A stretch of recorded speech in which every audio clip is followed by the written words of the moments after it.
ባለፈው ሰሞን የተካሄደው የቲክቶክ ገበያ አዋርድ ማለት ክሬቲቭ አዋርድ ውርደት ብርቅ አይደለም አለ። ነገሩ ጨዋታውን ለማሳመር ነው። ውርደት ብርቅ አይደለም አላለም።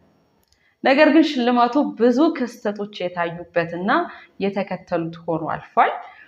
እንግዲህ በሰግጥ ደድብ ፈምስ አሳቃቂ ማለት አነቃቂ ንግግሩ የሚታወቀው ቲክቶከር አዶናይ የመኪናውን ሽልማት ወስዷል። ያው ከላይ እንደገለጽኩት ውርደትና አዋርዱ ያልተለየለት በመሆኑ ምክንያት ማንም ቢሸለም ይገባኛል ለኔ ይሆናል ካለ ብለን ትተነው ነበረ። ነገር ግን ቲክቶከሩ ሽልማቱን በወሰደበት ማግስት ለሽልማቱ ያበቃውን ንግግሩን እንደ አልበርት አንስታይን ቲዮሪ ኦፍ ሪላቲቪቲ በመቁጠር ማለት ነው። ይሄ ሰግጥ ደድብ ፈምስ የሚለውን የከተማውን ወጣቶች በየከተማው እየዞርኩ የከተማ ወጣቶችን አሰለጥናለሁ ማለቱን ሰምተናል። ሰግጥ ፈምስ ሱርን ምን ያመለክታል? አትሊስት ሙሉ ኢትዮጵያን በመዞር ከአዲስ አበባ ይጀምራል። ሰግጥ ፈምስ ሱራችን ኢቨንቱ የሚዘጋጀው የመጀመሪያው አዲስ አበባ ይጀምራል። ከዛ በመቀጠል ሙሉ ኢትዮጵያን ይዞራል። ያው ጉዳዩ ለንግግርም ለትችትም የቸገረ ነገር ነው። የበቃ አይደለም ማለት ነው። እንዴ ደድቡ የምንባለው አይኪዋችን ለያዥ ለገራዥ አስቸግሮ ነው? አሃ እንዴ የደህንነታችን ምንጭ እኮ the most brilliant people in the world ምናምን ተብለን ነው የሚመስለው። እንግዲህ ሰሞኑን መነጋገሪያ ሆኖ ተመልክታችሁታል። ይኸው ቲክቶከር እንግዲህ ለረጅም ጊዜ ሲያነቃቃበት የነበረውን ባለ 3 ቃል ቅድም ያልኩትን በመውሰድ ከመሃል ደድቡ የሚለውን ወደ ኪሱ በመክተት ሰግጥ ፈምስ በሚል ርዕሰ ጉዳይ ወጣቶችን አሰለጥናለሁ ሲል ነበረ።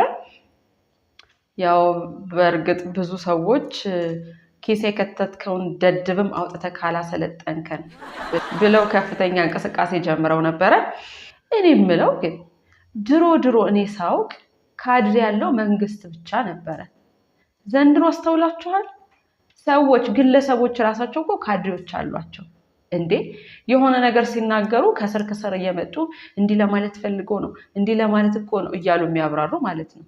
እንዴ አንዳንድ ሰው የእውነት የምር ለመናገር የሆነ የመስገበ ቃላት ባህሪ ነው ያለው። በቃ የራሱ ሐሳብ የለውም። የሰው ሐሳቦችን ለማብራራት ብቻ የተፈጠረ ነው የሚመስለው። ለማንኛውም ለመሰገጡ በቂ ያለን ይመስለኛል። እንዴ ብንሰግጥ መስሎኝ ኑሮ እንደዚህ መሬት ለመሬት እያንከባለለ እየወቃን ያለው ብንሰግጥበት ኑሮ ላይ ራሱ ማለት ነው። እንዴ ብንሰግጥ መስሎኝ እንዲህ አይነት ሰዎችን ካባ እያለበስን የምናነግሰው። አሃ ብንሰግጥ ነው በህይወት ራሱ ቆመን የምንሄደው። እና ከዚህ በላይ ማለት ምን እንድንሆን ነው ትምህርቱ? ብቻ የነገሩ አካሄድ ያላማረው ራሱ ቲክቶከር አዶናይ ሰግጡ ሲል ከርሞ እንግዲህ ጩኸቱ ሲበረታበት ነው። ራሱ መሰገጥ ባለመቻሉ በቃ ተውት ብሏል። ያው ሰግጡ ብሎ መሰገጥ ያልቻለ ብለናል። ሌላው እንግዲህ ከዚህ ከአዋርዱ ጋር ተያይዞ በሽልማቱ ዕለት ምናልባት ሰግጠው ለመፈመስ አስበው ሊሆን ይችላል ያልተገባ አለባበስ ለብሰው የተገኙ ሌሎች ቲክቶከሮችን ደግሞ ፖሊስ እስር ቤቱን እያስጎበኛቸው ይገኛል። አንዲቱማ የለበስኩት ልብስ ያወጣው ገንዘብ ብላ ስታወራ፣ እኔ ደግሞ እንዴ እግዜር ያለበሰን ቆዳም ልብስ መባል ተጀመረ እንዴ አልኩ እኮ። አሃ ይቺ እንግዲህ ገላይን ታጠብኩ ለማለትም ልብሴን ታጠብኩ ማለቱ አይቀርም ማለት ነው። ብቻ የፖሊስ ማሰር ጉዳይ ትንሽ ነገርየውን አወዛጋቢ ያደርገዋል። ምክንያቱም ከባህላችን ያፈነገጠ ልብስ ለብሰሽ ተብላ ስትከሰስ እኔ የሐመር ባህል ተከታይ ነኝ ብላ የመለሰች እንደሆነ አቃቢ ሕግ ምንድን ነው የሚወጣው? ከዚህ ይልቅ ከምትታሰር እንደው ነገሩን ቀለል አድርጋችሁት በዚሁ አለባበስ የሰሞኑን የአዲስ አበባ ብርድ ጠዋትና ማታ ለ7 ቀን ቢታዘዝላት ባይ ነው። በነገራችን ላይ ሰሞኑን ፖሊስ ስርዓት ለማስከበር እያደረገ ያለውን ርብርብ አንዳንዱን በተለይ ማመስገን ያለብን ይመስለኛል። አሁን ባለፈው ከእድሜ ቀንሼ ለጠሚው ካልሰጠው ብላ የገለገልናት በረከት ገበሬዋ መታሰሯን ሰምተናል።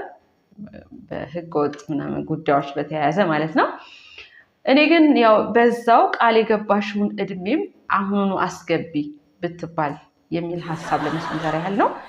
ብቻ ይሄ ቲክቶክ ራሱ እንደ ማህበረሰብ ያዋረደን አንሶ አዋርዱ ደግሞ ሌላ ውርደት ሆኖ መምጣቱን የታዘብንበት ሳምንት ነበር ለማለት ነው።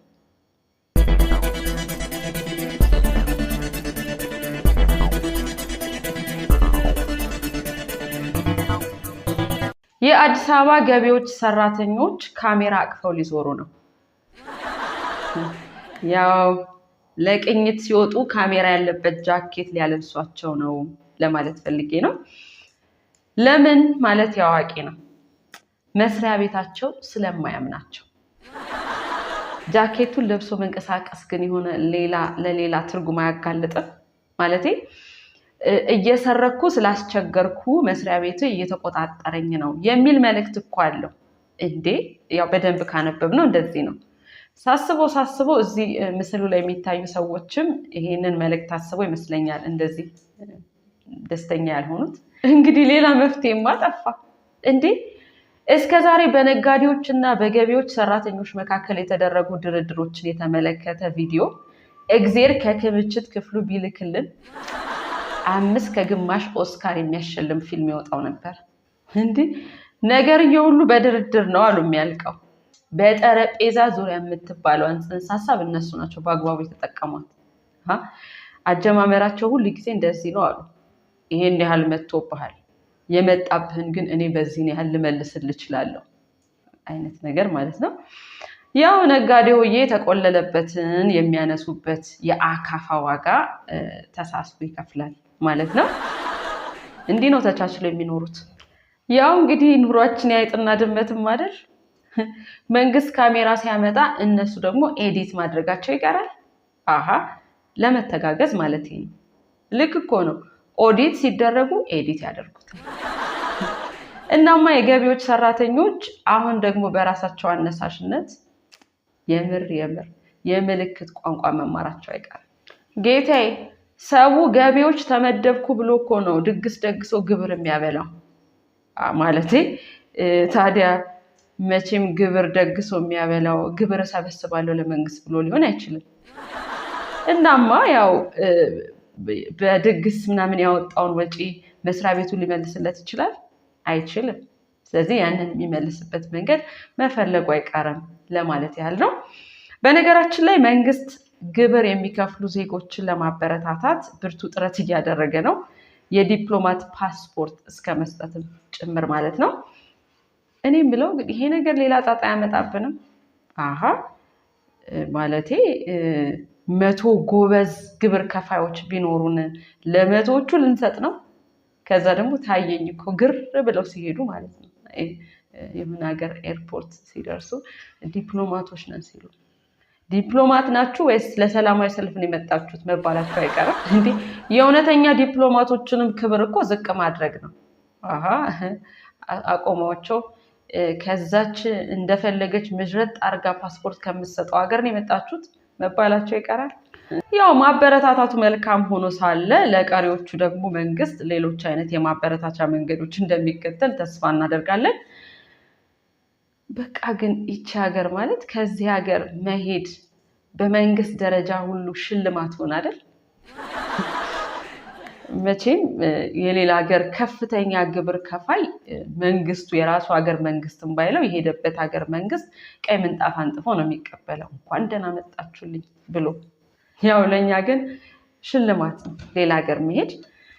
ትራምፕ ሶማሊያውያንን መሬት ዘርረው ሲረማመድባቸው ስታይ ለኔ ብለህ ስድቡንም ለኔ ብለህ ስማ።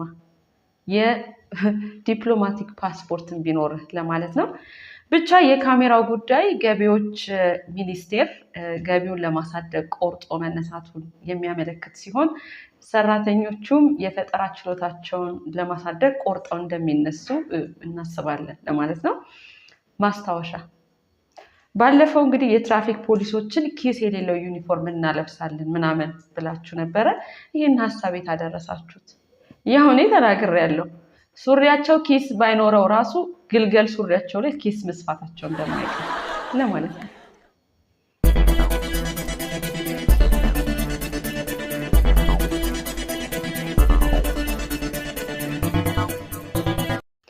ኦፌኮ መጪውን ምርጫ ለማካሄድ አስቻይ ሁኔታዎች የሉም አለ።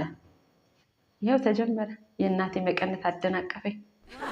ምንድነው አስቻይ ሁኔታዎች ማለት እንዴ? አፍሪካ ውስጥ እኮ ምርጫ ለማካሄድ ወረቀትና ኮሮጆ በቂ ነው። እሱ ደግሞ በደንብ ተዘጋጅቷል። መቼም ከህዝብ ጋር ስብሰባ ደጋፊዎቻችንን ማሰባሰብ ምናምን እንደማትሉ ተስፋ እናደርጋለን። ከደጋፊዎቻችሁ ጋር ልብ ሳትተዋወቁ የምትሉትን ነገር ሳትነግሯቸው ካላወቁ ምኑን የፖለቲካ ፓርቲ ሆናችሁ ለማለት ነው። ስለዚህ ሰልፍ ስብሰባ ምናምን ብዙም አስፈላጊ አይመስለኝም። ያው አንደኛችሁን የምርጫው ዕለት ተሰልፋችሁ ትሰበሰባላችሁ፣ ሁለት ባል ወይም ተሰብስባችሁ ትሰለፋላችሁ። ኦፌኮዬ ግን አመት 2 ዓመት ሀገሪቱ ላይ ምን እየተከናወነ እንዳለ ከመጋረጃ ጀርባ ሆነን ስንከታተል ቆይተን ድንገት መድረክ ላይ ሆነን መተወን አይከብድም? ያው ገጸ ባህሪያቱን ማጥናት መላበስ አልፎ አልፎ ደግሞ መድረኩ ላይ ይወጡ ምናምን መለማመድ የለም ወይ ለማለት ፈልጌ ነው። እንዲሁ እንደ ብልጭታ ብቻ ተነስቶ አስቻይ ሁኔታዎች የሉም ምናምን ማለት አለ? እንደ ብልጭታ ነው ወይ ሀሳቡ ይመጣላችሁ?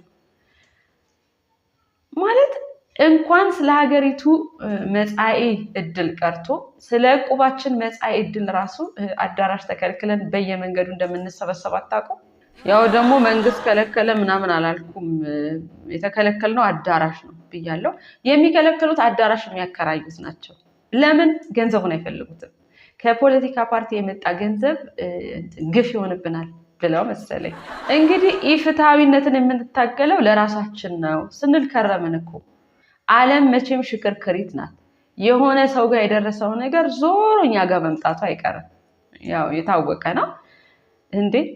ሌላው ጋር ሲደረግ ዝም ያልነው ነገር እኮ እንደምታውቁት እንዳሜባ ራሱን እያራባ እኛ ጋር መድረሱ አይቀርም። ይሄ የዓለም ሀቅ ነው። እናማ ያው እንደነገርናችሁ የጽዋ ስብሰባችንን ሳይቀር መንገድ ላይ እያደረግን ያለንበት ሁኔታ ነው ያለው ለማለት ነው። መረጃው ከሌላችሁ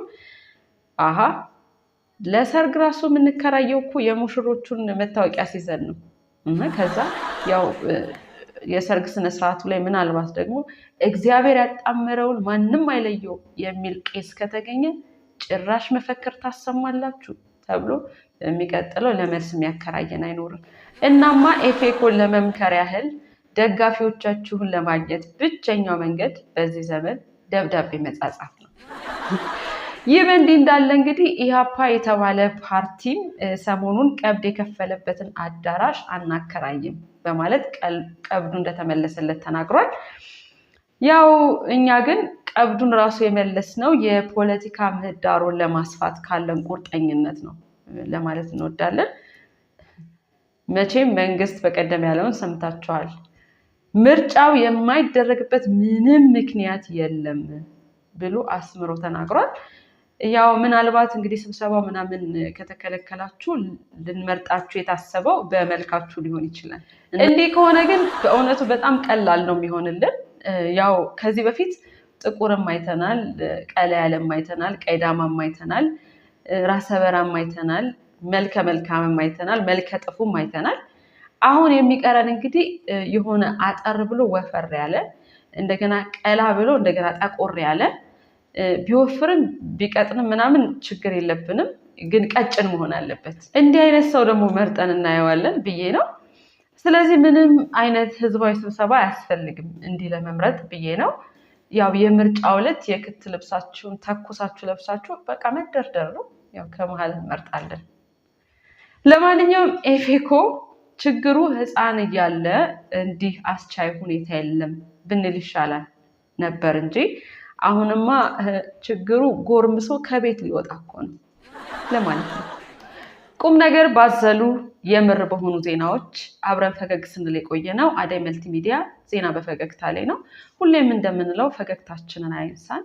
ፈገግታችን ለብዙዎች እንዲዳረስ፣ ብዙዎች ደግሞ ከኛ ጋር እንዲሆኑ፣ ቤተሰብነታችን እንዲዳብር፣ ቤተሰቦቻችን ቁጥራቸው እንዲበዛ ላይክ፣ ሼር፣ ሰብስክራይብ አድርጉ።